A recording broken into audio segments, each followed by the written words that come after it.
saan niyo ba talaga ginastos itong confidential fund? Confidential nga, di ba, Prof? So, tinatanong pa ba yan? Are you an enemy of the states?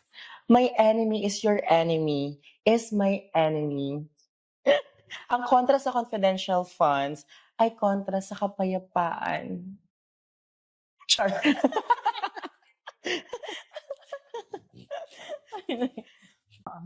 So VP, may isa pa akong lilinawin, no? Kasi sa isang speech mo, nabanggit mo yung pagiging champion ng transparency and accountability. Sabi mo, let us continue to uphold the principles of accountability and transparency. So ano pong masasabi niyo tungkol doon?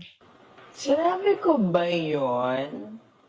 Well, kapag transparent naman, minsan nagsusuot ako ng mga, alam mo yun, yung mga sheer outfit.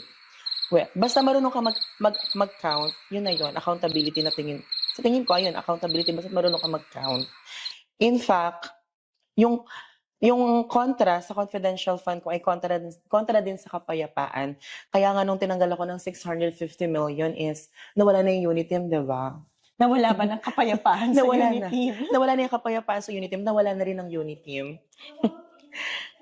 Pero hindi ba VP Inday, yung confidential fund is very prone to corruption kasi wala yung liquidation, walang resibo, kailangan mo lang pirmahan to certify na nagastos mo siya. Well, ang may lagay lang naman si Speaker Martin tsaka si Bibi Hey lang po ang may confidential fund. Sana all may confidential corruption. Chinamberly, Charis. As the confidential fund. Pero hindi ba, VP Sara, itong confidential fund is very prone to corruption? Kasi, for example, wala na yung resibo. All you have to do is to certify na nagastos mo yung pera. So, walang malinaw na audit. Well, actually, dapat hindi lang si Speaker Martin at saka si Bibi Hey ang may corruption fund. Charot, as the confidential fund. Sana all. Pero sige, Prof, since this is my first time din natin mag-meet and interview, ipagtatapat ko na kung saan ko nagastos talaga yung confidential fund. Okay? Naalala mo ba, Prof, yung sinabi ko na, for me, rice is more important than love. If you have love but no money to buy rice, it's like eating kare-kare without rice. Tama ba ako, Prof? Yeah, favorite ko din yung kare-kare. That's how Valentine's Day should be, rice before love. So, anong nangyari sa confidential fund given na hindi naman napababa ni Baby M ang rice to 20 pesos? Parang demand and supply curve lang yan. You should know, Prof. Nag-resign nga dahil ako dyan. Alam mo? Ako nag-resign. Dahil sa supply and demand ng rice. Ako yung nag-resign. Ako yung nag-resign. Ikaw ba? So, itong confidential fund, pinabili ko ng rice. Alam mo naman, Bongbong and I, we are not candidates anymore. Yung 20 pesos na bigas na yan, pang-election lang yan. And, ang dami nagpabudol doon. Diba? Ang taas ng presyo ng bigas ngayon, doble ang presyo. At dahil doon, naubos yung confidential fund sa mabili ng rice. Kaya nga, talagang kahit kari-kari ang favorite ko, napapadoble-doble rin ako ng rice. So, sobrang mahal. So, sinasabi niyo ba, VP, na yung confidential fund nyo ay naubos nyo pambili ng rice para sa kare-kare nyo? Yes, kasi favorite ko yung kare-kare. Halos parang inaraw-araw ko na siya. Araw-araw Valentine's, araw-araw kare-kare. So, only rice lahat. Kaya pala medyo parang nag-gain kayo ng weight ngayon. That is the correct, Prof. Only rice, only kain.